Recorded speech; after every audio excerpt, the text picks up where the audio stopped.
প্রশ্ন করেছেন, আসসালামু আলাইকুম রহমতুল্লাহ বরকাত। ওয়ালাইকুম আসসালাম রহমতুল্লাহ বরকাত। সম্মানিত শেখ, অনলাইনে অনেক ঘটকালি গ্রুপ আছে, সেখানে পাত্রদের বায়োডাটা পোস্ট করা হলে অনেক সময় পাত্রদের নিজস্ব নাম্বার দেয়া থাকে। একজন পাত্রী কি একজন পাত্রকে সরাসরি বিয়ের প্রস্তাব দিতে পারবে?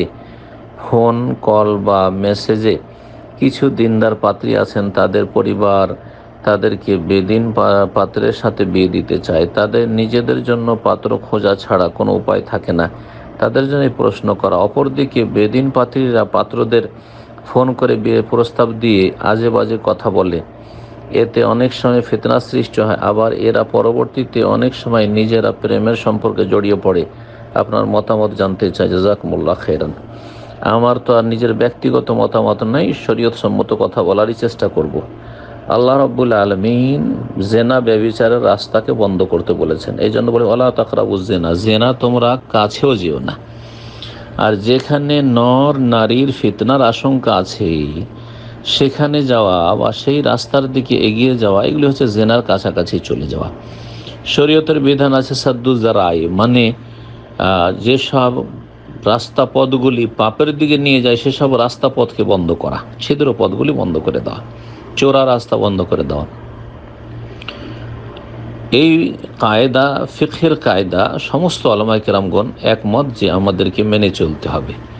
তো এখানে বলেছেন যে যারা খারাপ মেয়ে বা বেদিন মেয়ে, দিনদার নয়, ওই রকম মেয়েরা ফিতনায় পড়ে, এমনটা শুধু নয়, বরং ভালো ভালো দিনদার মেয়েরা প্রথম মনে করে যে আমি তো খুব নেক আর সহি আকীদার, আমার আমল ভালো, আমি দিনী ভাইকে পছন্দ করি, এই ছেলেটা পছন্দ, সুতরাং তার সাথে যোগাযোগ করব। প্রথম নিয়তটা ভালো ছিল, কিন্তু অনেক দিনী বোনেরা দিনী ভাইদের ফিতনায় পড়ে তারাও প্রেমে জালে ফেঁসে তারা হারামে লিপ্ত হয়ে যাচ্ছে, বরং তারা বিভিন্ন অজুহাতে গিয়ে তারা কোর্ট ম্যারেজ করছে অথবা উধাও হয়ে যাচ্ছে।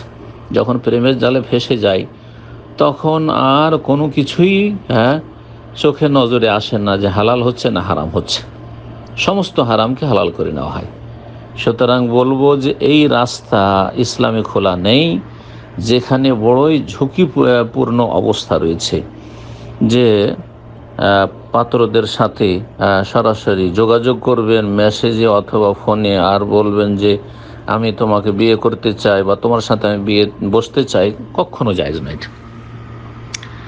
হ্যাঁ, অনেক ভাইয়েরা দেখি আজকাল কিছু কিছু দায়ীর আছে যারা ফতোয়া দিয়ে থাকে, তারা কিছু ফিকহবিহীন ফতোয়া দিয়ে থাকে। হাদিসে আছে দিয়ে দিল ফতোয়া, কিন্তু রাসূলুল্লাহ সাল্লাল্লাহু আলাইহি ওয়াসাল্লামের সাহাবায়ে কেরামদের চরিত্র আর আজকালকার মানুষের চরিত্র আকাশ পাতাল তফাৎ। জি হ্যাঁ, আপনাকে বলবো যে আপনার চরিত্র যদি সাহাবিয়াতদের মতো হয়, আর আপনি যে ছেলে পাত্রের সাথে আপনি যোগাযোগ করতে যাচ্ছেন তার চরিত্র যদি সাহাবীদের মতো হয়, ওই রকম নেক হয়, আর নিশ্চিত ফিতনার আশঙ্কা নেই, তাহলে বলবো যে ঠিক আছে, প্রয়োজন হইলে, আর তার প্রয়োজন রয়েছে তাহলে, কিন্তু প্রয়োজন নেই আলহামদুলিল্লাহ। এই জন্য যারা সচ্চরিত্রবান ছেলে এবং সচ্চরিত্রা মেয়ে, তারা এইরকম চোরা রাস্তা দিয়ে ঢুকতে আসবে না। যারা ভদ্র মানুষ, দিনদার মানুষ, নর নারী, তারা সদর রাস্তা দিয়ে আসবে, মফস্বল রাস্তা দিয়ে আসবে না। আশা করি কথাগুলি বুঝতে পারছেন। মফস্বল রাস্তা হচ্ছে যে এই চুপচাপে পাত্রীর যোগাযোগ করা পাত্রের সাথে যে আমি তোমাকে লাইক করি, আর তারপরে তাকে আকৃষ্ট করার চেষ্টা করা, না না না, এইসব করবে না, এইসব বড় ফিতনা।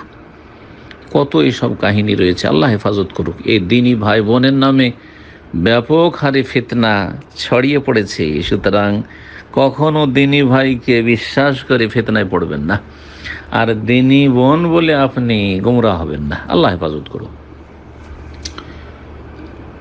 আপনার আব্বা আম্মাকে দিয়ে চেষ্টা করবেন, যদি আব্বাকে দিয়ে না হয় তো ভাইদেরকে দিয়ে চেষ্টা করবেন, ভাই দিয়ে না হয় তো ভালো কোনো দিনদার আল্লাহওয়ালা বয়স্ক আলেমের শরণাপন্ন হবেন, তার সাথে যোগাযোগ করুন, যেখানে ফিতনা আশঙ্কা নেই যে শেখ অমুক ছেলেটাকে আমি পছন্দ করি, সুতরাং আপনি যদি সেই ছেলেটাকে আমার এই প্রস্তাবটা যদি পৌঁছাতেন আর সে যদি রাজি হতো, তাহলে আমি তার সাথে বিয়ে বসতে আগ্রহী।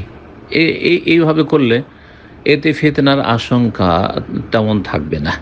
আল্লাহ রাব্বুল আলামিন এই সমস্ত নর নারীর ফিতনা থেকে আমাদের সকলকে যেন হেফাজত করেন। আল্লাহুম্মা ইন্না নাউযু বিকা মিন ফিতনাতিন নিসা, আল্লাহুম্মা ইন্না নাউযু বিকা মিনাল ফিতানি মা যাহারা মিনহা ওয়া মা বাতান।